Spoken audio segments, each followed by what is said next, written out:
Next one is this one, Introduction to the Devout Life. It's big because I bought the big print version. It's actually as small as my book here if you have regular sized text. Pero this is like for older people who doesn't want to use eyeglasses. Malalaki yung text, okay?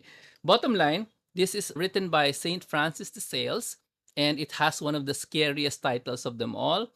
When people see you with this, they will say, "Wow!" But don't worry, you will not bring this out of the house. This is for household use only, for yourself. Who do I suggest get this? Fathers and mothers. Kids, siguro teenage. Now, the good thing about this book by St. Francis de Sales is they're so easy to read. And if you know me, when I write books, I want it so easy to read. A grade 5 can read it. This one is the older version of that because that philosophy came from St. Francis de Sales. No, make your stuff readable so the kids can understand you. This one is hindi pala 1572. So luma na yung ganung concept of write book simply. Normally, you would find an old book and say, "Oh, hirap siguro intindihin ito." Not this one though. This is the patron saint of writers. Galing siya magsulat talaga. And the topics are simple and easy to understand. For example, I'll read from the table of contents. No, 4 pages on the spiritual retreat. 4 pages lang. How to make a general confession. That's see, so simple. It's topical. It's not a storybook or you read from front to back. Meditation on death. Meditation on paradise. Patience.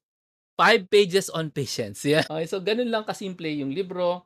So I highly recommend for those of you who want to go deeper into the devout life or becoming a saint, also known as a friend of God. Now, Jomar, I already attend this thing and they have these talks and blah, blah, blah. And the problem with those things, I've done this many decades na, no? Mga almost 3 decades ako nag-a-attend ng kung ano-ano may mga talk. Very few of them actually get from the saints. Since very few, yung mga wisdom ng saints katulad nito, hindi nakakasama sa mga Catholic teaching natin. Ang nakakasama sila Malcolm Gladwell. Ay, kilala niyo ba siya? Kung hindi, buti na lang ninyo. The guy who reinterpreted David and Goliath para wala ng miracles.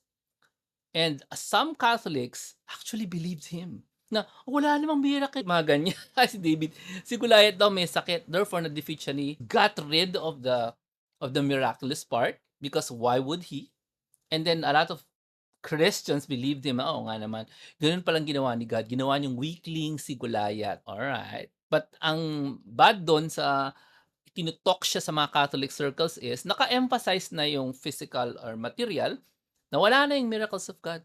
Parang, yes, weakling pala talaga si Goliath eh. So, meron lang courage si David. So, parang it's everything is human and wala ng God. So, anyway, we need to bring, at least tayong mga fathers na nakikinig, we need to bring yung the wisdom of the saints na proven na naman ng 1,000 plus years back into our Catholic families. Yun lang naman. Catholic families lang ang concern ko. Okay. The honey from Heraclea, which is poisonous, resembles another, which is salutary. There is great risk in mistaking one or the other. Page. Is it? Yeah, it is. The footnote is massive.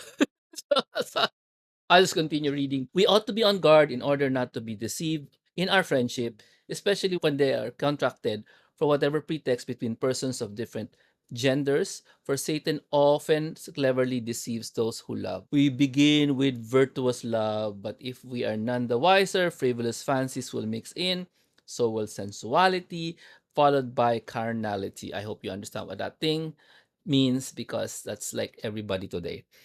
If we do not take great care, there is also a great danger of spiritual love, even though it is more difficult to be led astray by it, because its purity and spotlessness render more recognizable the filth that Satan wishes to mix in it.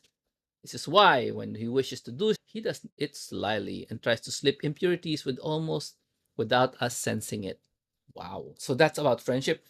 I leave to you to read that. If you found that, oh, parang gusto kong intindihin yun yan, basahin mo siya. It's not as hard as you think. It's not as hard. Though yung binasa ko parang hirap naman nun. Hindi, alam niyo na yun. You know what carnality is, right? Sensuality, you know that. Konting kiss sa lips, ganyan. Between friends. Sensuality yan. Anyway, Here's the third book that I suggest that you buy yourself for Christmas or for your Catholic loved ones, especially if you're a father.